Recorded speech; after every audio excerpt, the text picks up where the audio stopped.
Life ఎంత unpredictable అంటే, ఒక 20 డేస్ ముందు అంతా బావుండి తిరుగుతున్నాయన ఇప్పుడు లేరు. మీరు ప్రీవియస్ వీడియోస్ చూసుంటే నేను మెదక్ వెళ్ళిన వీడియో అండ్ ఆల్సో మా తాతయ్య పిలిచారు. అందుకే వెళ్ళామని కూడా చెప్పాను ఆ వీడియోలో. ఆయన రీసెంట్‌గానే చనిపోయారనమాట. నాకప్పుడు స్ట్రాంగ్‌గా అనిపిచ్చింది. Don't cancel your plans. ఎవరినైనా చూడాలి, లేకపోతే వెళ్లి తిరగాలి, ఎక్కడికైనా ఎళ్ళాలి అనుకుంటే వెళ్ళేసండి. ఎవరెప్పుడు ఉంటారో, ఎప్పుడు పోతారో ఎవ్వరికీ తెలీదు. దినాల కోసం అని చెప్పి మేము మెదక్కొచ్చాం.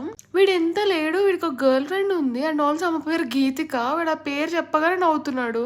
అందరికి గర్ల్ ఫ్రెండ్స్, బాయ్ ఫ్రెండ్స్ ఉంటున్నారు. మనకు తప్ప. మన బతుకు సింగిలే నాకు అర్థమైపోయింది. ఇంకా ఇక్కడైతే ఫుడ్ ప్రిపరేషన్స్ అయితున్నాయి. గారెలేస్తున్నారు. నేను చిన్నప్పుడు మా తాతయ్య వాళ్ళకి ఒక హోటల్ ఉంటుండే. సో, అందులో మా అమ్మమ్మ స్వీట్స్ ఇవన్నీ చేసేవాళ్ళనమాట.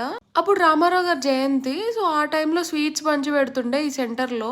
అదొక చిన్న మెమరీ గుర్తుంది నాకిక్కడ అంతే. అండ్ క్రేజీ కోతులుంటాయి ఇక్కడ. నాకు చాలా ఇష్టం కోతులంటే. వీడియో తీద్దాం అనుకున్నా గానీ అప్పుడు నేను కొంచెం బిజీ ఉండే. Anyone from Machavaram please do comment. ఇంకలా నైట్ వరకు ఉండి ఫుడ్ తినేసి మేము హైదరాబాద్ స్టార్ట్ అయిపోయినాం. Please do like, share and subscribe.